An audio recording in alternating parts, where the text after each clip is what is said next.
people's lives today are so wrapped around other things that I don't think they have quite the heart for it as I have. Now, I do have dear friends who are quilters that do a lot of this, and it's funny how you go through life and you know someone all your life until you find out, oh, they're a quilter too. And so then we can exchange ideas, and we have a lot of fun together with that.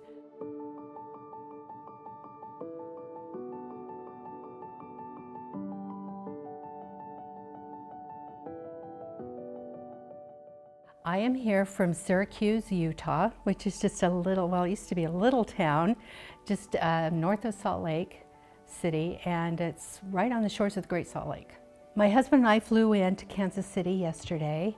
He decided to surprise me and bring me to my Disneyland, which is a quilting area, which is Hamilton, and flew us in yesterday with the plan to spend the day here, and then on to other points and sightseeing in the next few days. So.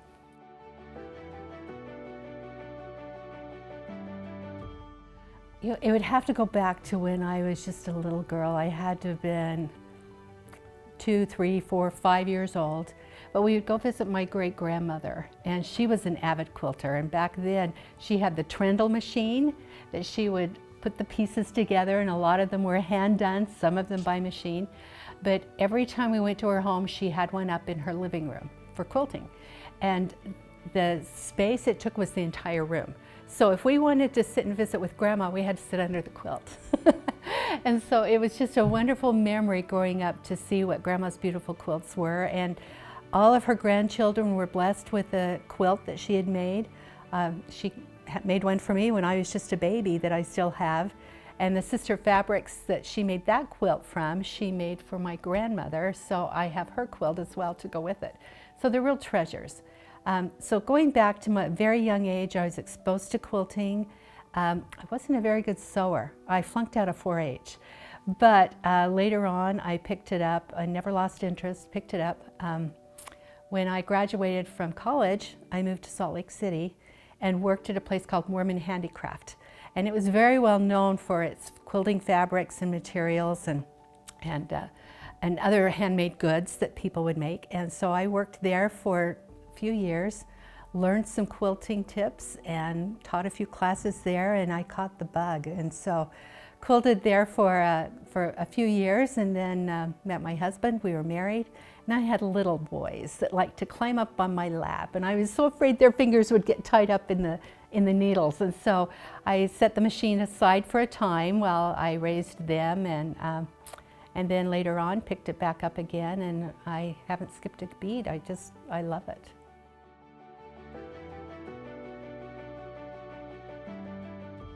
You know, for me, it's putting the fabrics together. It's choosing the different kinds of fabrics, putting them into a pattern and seeing what the result is. And then it's learning a new procedure on how to do flying geese, or how to square up a log cabin square, or something like that. There's so many techniques out there, and it's fun to explore those and see how they come together. And then looking at the end result and seeing if I liked it or if it wasn't as good as I had hoped it would be. And there are a few of those that happen, but thankfully I've come to realize that really any quilt you make is beautiful because you put your heart and soul into it, and your eyes and your thoughts and your heart, and it turns out to be hopefully a beautiful project. So.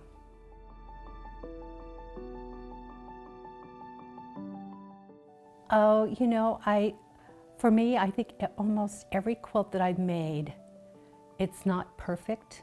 I've always had to unpick something. Unpicking is not fun. But if you can fix it and make it look better, then it's worth it doing it.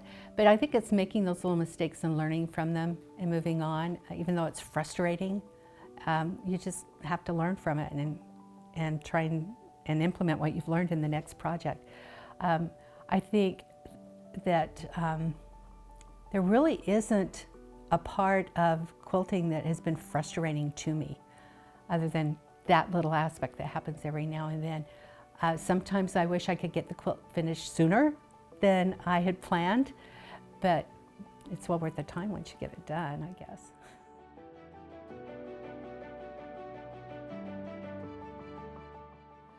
Oh yes, oh no. Interestingly enough, my husband and I have been cleaning out a space and coming across some old bins that we weren't sure were in them. I found probably 3 or 4 old quilt tops that I made that didn't quite look as well as I thought they had. Put them away, and now I pulled them out and went, okay, they're not as bad as I thought. So I'm going to have them quilted and somebody will like them. In that same vein, quite a few years ago when my husband and I were engaged, gosh, 32, 33 years ago, I had designed a Christmas wreath using log cabin squares and had made them for my new future mother-in-law and a few other people. Happened to come across one that was completed but not, it was pieced but not completed. So I pulled that out last year, took it in and had it machine quilted, and it's my new favorite piece. So sometimes something that didn't quite work out years and years ago, you pull it out now and look at it and think, okay, I have more mature eyes and it works for me now. So that's why I don't like to throw away old projects. But every once in a while, yeah, I do have something that I get started on. I went, nope, that's not going to happen, and unpick and put it back in the stash pile for another time. So. Right. Sometimes it's just better to like take a break, put it away for a little bit, and then get it back out again, just to have a new set of fresh eyes. Exactly. I had a dear mentor years ago that told me when you're starting on a quilting project and you get frustrated, the best thing you can do is put it aside and go outside and go for a walk among the roses or whatever pleases you, go get a drink, whatever, and then come back to it with a fresh set of eyes. And then things settle down and you're able to complete it, and it's usually a good outcome. So.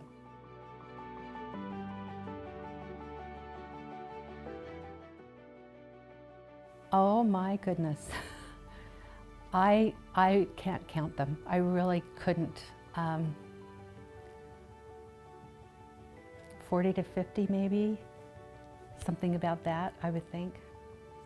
Somewhere in that vein. Like I said, I did several quite a few years ago and then started picking them up in the last 5 years or so. And you know, I don't know, I probably put out anywhere from 8 to 12 a year maybe. So, wow. And that ranges in size, you know, from a baby quilt up to a lap quilt to a king size. So.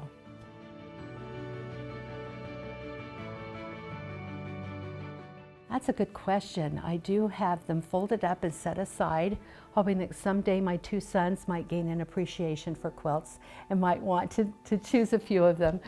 I've given them away. I've given them away quite a few to friends and family, people that mean a lot to me or someone in need. But we put them on our beds. I've got them folded all over, you know, the place that we've got around our home. And it's nice to do a variety because I've done wall hangings and they can be flexible. I've done a number of table runners that you can put around in different spots. So it's all just the aspect of putting the pieces of fabric together, quilting them, binding them, and using them for whatever space you need them in.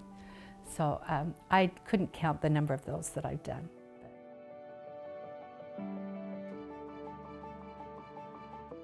Oh yes, of course. I've done a number of scrappy quilts, but to tell you the truth, years ago, when I worked at a fabric store, I could match the fabrics to a pattern that I had chosen. And so I could get just enough fabric to finish that quilt and be successful. But I've noticed that I think just in the last few years, I retired about 4 years ago, and since then I've really turned to the scrappy look. And watching Jenny Doan's videos have kind of encouraged me to feel a little bit more confident in going that direction. And I've just grown to love that scrappy look. And I've started to evolve into quilts that look like they're from the Civil War era. Just kind of the little darker but interesting prints and patterns that are a little more intricate. And I'm really having a good time with that. So, and I do find a lot of different materials from my scrap pile that I can pull into those scrappy quilts.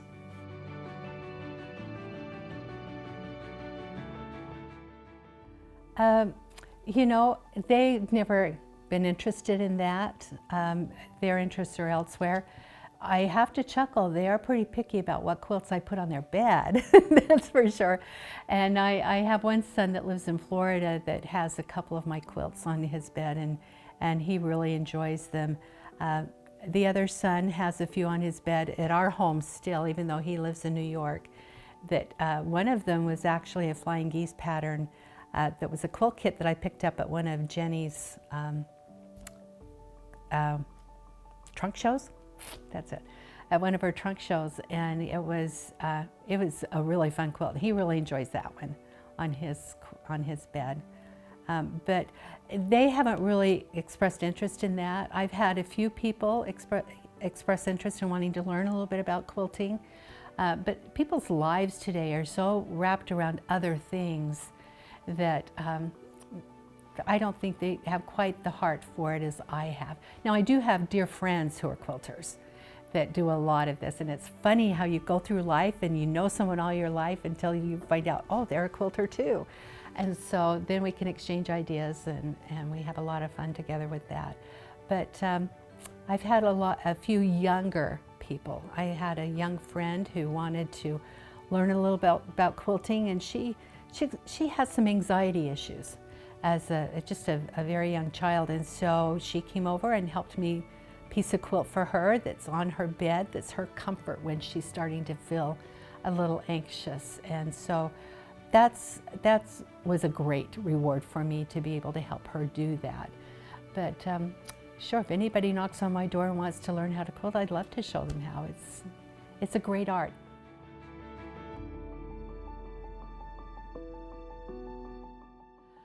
You know, I think so. I think my advice would be, don't be overwhelmed, and don't expect your projects to be perfect. Someone told me years ago that an Amish quilt is never perfect because they believe that only God could make something perfect, and so they make sure that there's a flaw in each of their quilts. So I think with that in mind, just realizing that it's a learning process, that start easy, have patience with yourself, and don't give up. And there's a lot of people and resources out there to help you learn how to quilt and to do those tricky pieces, to get your star points just right. That takes time and experience. I think that another thing that I would recommend to a new quilter is to develop what I call an eye for quilting. And that is when you look at the quilt, back up and look at the entire piece, knowing that that's what the end result looks like, but it's put together block by block. So if your eyes can find the block and your mind will tell you, and it'll make sense to you, that is how that pattern comes together, then it becomes easier. You piece the quilts, you put them together, and now you've got this incredible piece of art. So I think my advice is just, stay with it, grow with the learning, and grasp it, and take advantage of the resources around you to learn how to do that.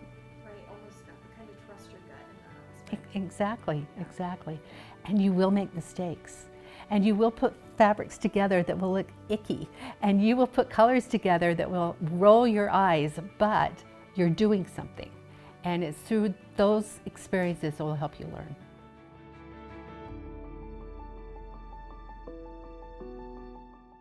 Not really. We just have our own little independent places. Sometimes we get ideas for patterns or for different fabrics, but we really don't belong to a quilt guild. One of my friends has become very active in quilting. She was actually here in Hamilton last year and just enjoyed her trip here so much. But years and years and years ago, when she got married, she wanted to make a quilt for her wedding. And so I offered to help her, and we pieced a Lone Star log cabin quilt. It was intricate, it was beautiful. It was king size. We laid it out on her parents' bed, and there was a block that was turned the wrong way. So we unpicked, turned the block around, and then it turned out perfect. But what was interesting is not only did she learn to quilt, but through the years, we've now come together when we're talking about projects, and we share projects and ideas and things like that. And so even though we don't come together to quilt as a guild or anything, we're always asking each other for advice on different things. So.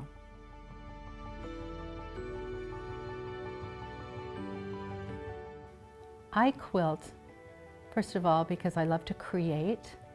I love to keep my mind active. And let's face it, when you're putting some of those patterns together, it takes a little thinking. Back in high school, I never ever thought I'd use geometry in my life, and here I use it every day in quilting. But I quilt because I love to create, and I love the satisfaction I have once the quilt's finished. I love holding it up to my husband and say, look at this, and he always says, oh wow. Even though he may not like it, he always says that. He's such a sweetheart. But it's fun to have that completed project. But I think a second reason is heritage, and that is being able to go back to my great-grandmother and say, look at the influence you've had on me in my life. And we have a picture of her in her room with all of the quilts she's made, all lined up. There were, I don't know how many, 75, 80 quilts around her. And I remember being there when that picture was taken thinking, wow, I want to have a picture like that someday. And so even though my quilts are scattered, I'd probably never be able to pull them all together, which is fine. I think that I quilt because it would make her happy to know that I'm quilting. And I know that my grandparents, my parents are proud of that. And my mother-in-law, she loved the quilts that I helped her make. So I think that it's just a wonderful blessing to be able to have this in my life. So, hi, I'm Julie Wilcox, and I'm from Syracuse, Utah, and this is why I quilt.